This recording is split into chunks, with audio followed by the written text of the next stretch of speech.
Mutton কষা, আম কাঁঠাল দই মিষ্টি কি না থাকে না তাই বলুন।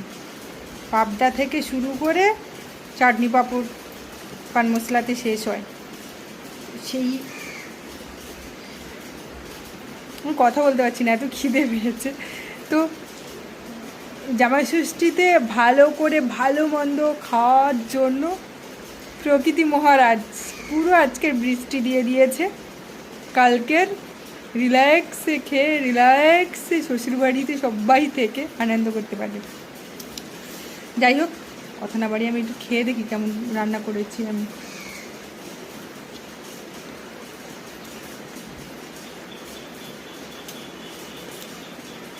নিজের রান্না তো নিজে ঠিকঠাক বলতে পারছি না, আচ্ছা রান্নাটা মনোগত হয়নি, খেতে পারছি না।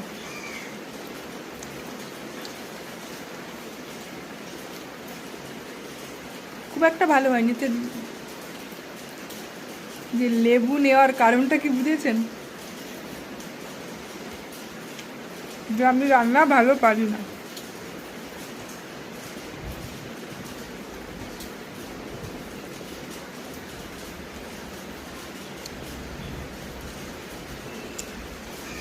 লেবু নেওয়ার এই কারণ। তো আমি খেয়ে নিই। জামাই ষষ্ঠীর সবাইকে অগ্রিম শুভেচ্ছা রইল। সবাই মেয়েদের বলছি বাবার বাড়িকে আনন্দ করে খাওয়া দাওয়া করুন, আনন্দে থাকুন। আর প্রত্যেক বাড়ির জামাইদের বলছি শ্বশুর বাড়ি গিয়ে আনন্দে খাওয়া দাওয়া করে সম্মানের সাথে যেমন আসছেন, তেমনি আপনার স্ত্রীকেও সেই সম্মানে বাড়িতে রাখবেন। ধন্যবাদ সবাইকে, ভালো থাকবেন, সুস্থ থাকবেন।